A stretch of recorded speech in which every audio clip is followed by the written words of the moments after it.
আসসালামু আলাইকুম রহমতুল্লাহি বারকাতুহু। এখন আমি আপনাদের জাপানের একটা সিস্টেম দেখাবো। দেখেন, এটা একটা প্রত্যন্ত এলাকা। এখানে কিন্তু কেউ বসবাস করে না, শুধু যার যেগুলো বাড়তি জিনিস আছে এখানে সেগুলো ফেলে রেখে দিয়ে যায়। তো দেখেন, এই জায়গাতেও জিদোহান বাইকই আছে, যেটা আমরা বলি ভেন্ডিং মেশিন। দেখছেন,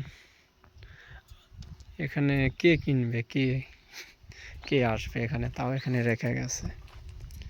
যেন কোনো মানুষ তৃষ্ণার্ত থাকলে এখান থেকে যেন পানি পান করতে পারে, আরও জুস আছে এগুলো যেন পান করতে পারে। আর একটা জিনিস দেখে অবাক হলাম, দেখেন এখানে একটা গাড়ি পর্যন্ত রেখে গেছে, ফ্রিজ রেখে গেছে। এগুলো যদিও জাপানিদের কাছে দরকার নাই, কারণ অনেক কম দামে গাড়ি পাওয়া যাবে। তো সেজন্য হয়তো এখানে এগুলো ফেলে দেওয়া চলে গেছে।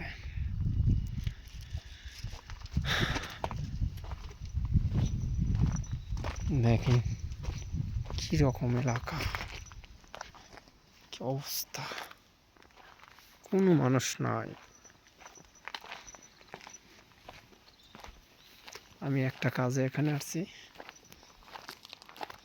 তো ভালো থাকবেন, আল্লাহ হাফেজ।